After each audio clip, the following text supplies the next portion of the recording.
آنے کے بعد یہاں پہ نوحہ پڑھا ہے، اس میں سے مشہور نوحہ خان ندیم سرور صاحب یہاں آ چکے ہیں، امسٹرڈم میں بھی انہوں نے نوحہ پڑھا، یہاں محفل اہلی ہیگ میں بھی انہوں نے نوحہ پڑھا ہے۔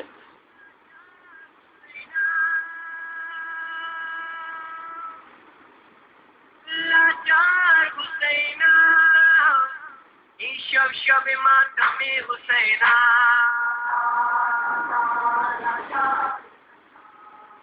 اعوذ باللہ من الشیطان اللعین الرجیم، بسم اللہ الرحمن الرحیم۔ ساری تعریفیں بزرگ و برتر کے نام کے جس کے قبضہ قدرت میں کائنات کا ہر نظام ہے۔ درود و سلام محمد و آل محمد پر، اللہم صلی علی محمد و آل محمد۔ آج 2007 شروع ہو چکا ہے اور سن 1970 سے بہت چھوٹا سا تھا نوحہ خوانی کا آغاز کیا، اور بڑھتے بڑھتے بات یہاں تک پہنچی کہ 12 اور 14 لینگویجز میں نوحہ خوانی کی۔ پھر جب پاکستان سے باہر بات ہندوستان تک پہنچی، ہندوستان سے پھر پوری دنیا میں پہنچی، پھر اس ضرورت کو اور مقصد کو اہمیت اور زیادہ ہوتی چلی گئی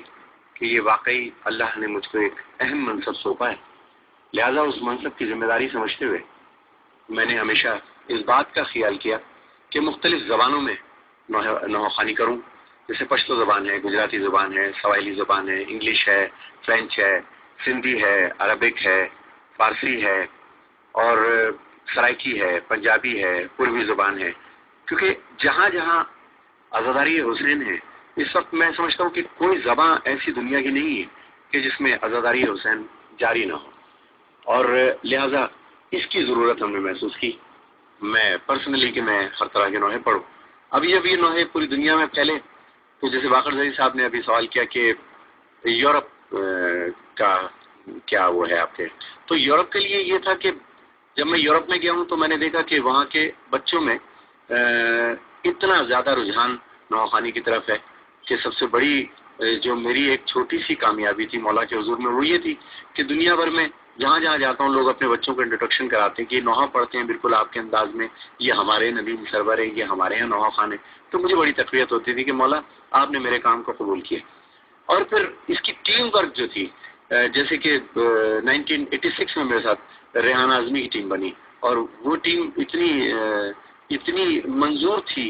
مولا کے دربار میں کہ 86 سے لے کر کے 2007 تک ہمارا بہترین ساتھ ہے، ہم مل جل کے کام کرتے ہیں، اور میرے خیالات کی وہ قدر کرتے ہیں، میں ان کے خیالات کی قدر کرتا ہوں، اور جب ہم اس کو باقاعدہ ریکارڈ کرواتے ہیں تو ہمارے ذہن میں یہی ہوتا تھا کہ اگر ہم سادات ہیں، ہم سید ہیں، تو کبھی ہمارا ہی خون، یعنی ہمارے جد میرے مولا فرات کے کنارے تھے، اور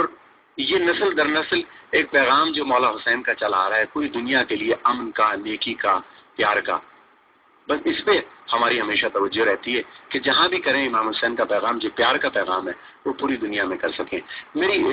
شاعر ریحان اعظمی صاحب جب میرے لیے لکھتے ہیں، اب تو خیر وہ مجھے 100% سمجھ گئے، پہلے یہ ہوتا تھا کہ میں بریف کرتا جاتا تھا کہ بھئی میں کیا چاہتا ہوں، لیکن اب وہ خود سے اتنے سارے کام خود بخود لکھتے ہیں، پھر ڈسکشن کرتے ہیں میرے ساتھ، اور ایک ٹیم کی صورت میں پوری دنیا کے سامنے آتا ہے۔ اور یورپ کی جو عزاداری ہے، الحمدللہ مجھے وہاں بلایا گیا، اور ہمارا شروع سے میرا اور ریحان اعظمی کا اور ایک عجب انداز ہے، وہ مولا نے خود ودیت کیا ہے، کیونکہ بڑا کام مولا نے مجھ سے لینا تھا، لہذا مولا نے خود بخود ہمیں کسی اور لالچ کی طرف جانے نہیں دیا، نہ لالچ کبھی آئی، اور نہ ہم نے کبھی یہ سوچا کہ ہم نے مادی طور سے بڑے آدمی ہو جائیں۔ ہم یہ چاہتے ہیں بیوی سرکار بیوی فاطمہ الزہرا سلام اللہ علیہ، بس وہ ہمارے کلام کو اور ہمارے کام کو قبول کر لیں۔ جب وہ قبول کر لیتی ہیں تو آج پوری دنیا میں دیکھیں، یورپ ہی نہیں، میں سمجھتا ہوں افریقہ ہے، بر اعظم آسٹریلیا ہے، پوری دنیا میں جہاں جہاں اردو بولی اور سمجھی جاتی ہے، لوگ یا حسین کی صدائے بلند کر رہے ہیں، عزاداری حسین ہو رہی ہے۔ انشاءاللہ اس ڈاکومنٹری کے ذریعے آپ دیکھیں گے کہ پوری دنیا میں عزاداری کس طریقے سے پرفارم ہو رہی ہے، کی جا رہی ہے۔ تقریباً تمام قابل ذکر جو جگہیں ہیں جہاں جہاں عزاداری حسین ہے، جہاں جہاں حسینیت ہے، جہاں جہاں مولا کا ذکر ہے، وہاں میں گیا ہوں، اور اب بھی بہت ساری جگہیں باقی ہیں جہاں میری تمنا ہے کہ میں جاؤں، اور مولا یہ ان کے اوپر ہے کہ جب انہوں نے جہاں کی نوکری دینی ہے تو انشاءاللہ میں وہاں جاؤں گا۔ اسنا شریف خواجہ شیعہ اسنا شریف ہیں، ان کا ایک گجراتی انداز ہے پڑھنے کا،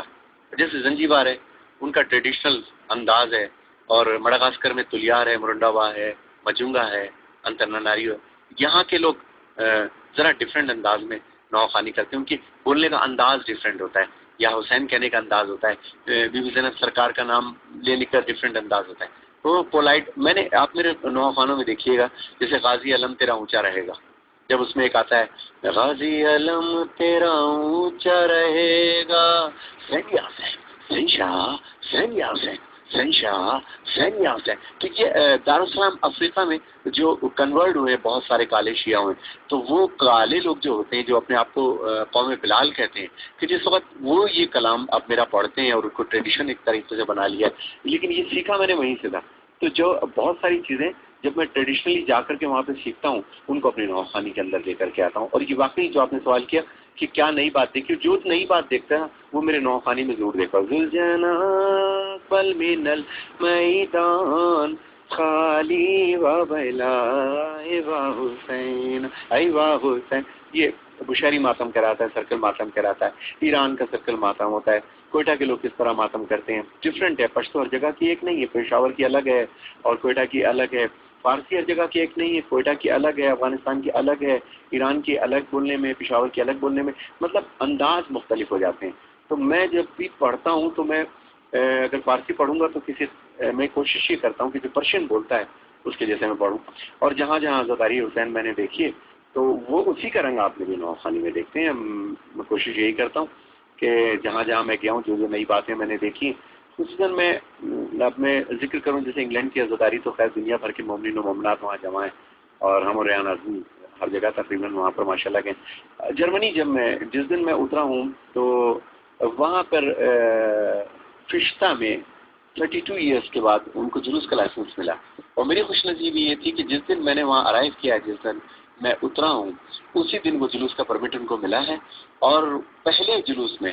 کفایت حسین سلیری صاحب جو وہاں کے بڑے فعال حسینی شخصیت ہیں، میرے بہترین دوستوں میں سے ہیں، تو آنے سے پہلے ہی ان کی بات چیت ہو گئی تھی، تو جس دن فشتہ میں گیا ہوں اسی دن پرمٹ ملا ہے، اور جرمنی میں نکلنے والے پہلے جلوس میں پہلی نوخوانی جو تھی وہ میں نے کی۔ جی میرا نام کفایت حسین سلیری